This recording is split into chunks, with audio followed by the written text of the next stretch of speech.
আজকে আমরা সাল্লাল্লাহু আলাইহি ওয়াসাল্লামের শৈশবের খুব সুন্দর একটি ঘটনা বর্ণনা করব। হযরত হালিমা রাদিয়াল্লাহু তাআলা ছিলেন হযরত মুহাম্মদ সাল্লাল্লাহু আলাইহি ওয়াসাল্লামের দুধমা।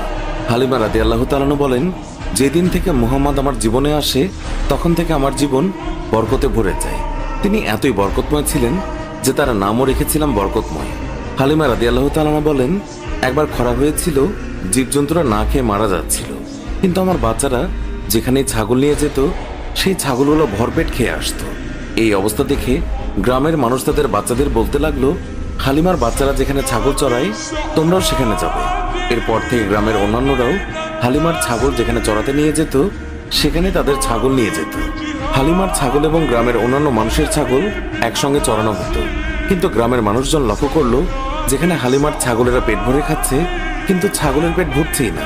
হালিমা তখন বলেছিলেন, এগুলো তো সবই মুহাম্মাদের বরকত। তিনি আরো বলেছেন, যখন কারো ছাগল অসুস্থ হয়ে পড়তো তখন গ্রামের মানুষ তাদের ছাগল নিয়ে আমাদের ঘরে চলে আসতো, আর তখন মুহাম্মাদের হাতের স্পর্শ ছাগলের গায়ে বুলিয়ে নিত এবং সঙ্গে সঙ্গে ছাগল সুস্থ হয়ে যেত। এছাড়াও গ্রামের কোনো বাচ্চা অসুস্থ হলেও মুহাম্মাদের কাছে নিয়ে আসতো। মুহাম্মাদের নরম হাতের স্পর্শে বাচ্চারাও সুস্থ হয়ে যেত।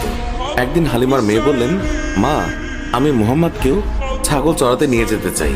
তখন হালিমা বললেন, মুহাম্মাদের এখন মাত্র 3 বছর, বাইরে অনেক রোদ, মুহাম্মাদের মায়াভরা মুখ রোদে পুড়ে যাবে, জঙ্গল দিয়ে হাঁটার সময় হিংস্র প্রাণীরা আক্রমণ করতে পারে, ওকে নিয়ে ছাগল চড়াতে যেও না। হালিমার মেয়ে বললেন, আমি যখন মুহাম্মাদকে নিয়ে বের হই আকাশের রোদ তখন মেঘে পরিণত হয়, আমাদের ছায়া দেয়, জঙ্গলের হিংস্র পশুরা মুহাম্মাদের গালে চুমু খায়। শুধু এতটুকুই নয়, যখন আমি মুহাম্মাদকে নিয়ে বের হই তখন আমার কাজগুলো সহজ হয়ে যায়।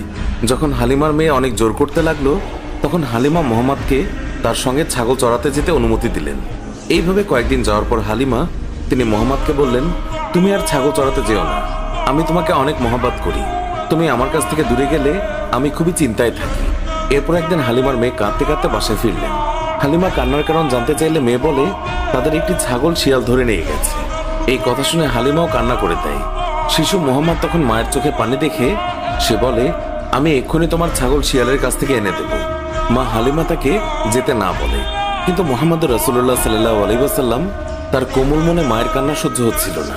সে জঙ্গলে যায় এবং গিয়ে সকল পশুকে ডেকে বলে, আমার মায়ের ছাগল কে নিয়েছে। এই কথা শুনে সকল জানোয়াররা সেই ছাগলকে নিয়ে দৌড়ে এসে মুহাম্মাদের পায়ের কাছে এসে সালাম দেয়। তখন মুহাম্মদ বললেন, তোমরা কি জানতে না এই ছাগল আমার মায়ের ছিল? তোমরা কেন আমার মায়ের ছাগলকে আটকে রেখেছ? আমার মা এখনো বাসায় কাঁদছে।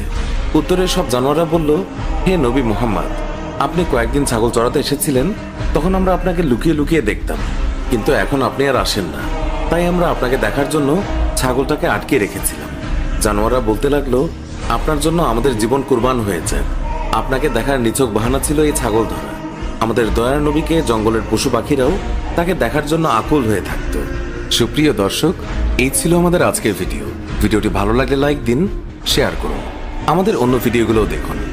ভালো লাগলে এক্ষুনি সাবস্ক্রাইব করে পাশে থাকা বেল আইকনটিও প্রেস করুন, এতে করে আমাদের সব ভিডিও নোটিফিকেশন আপনার কাছে পৌঁছাবে।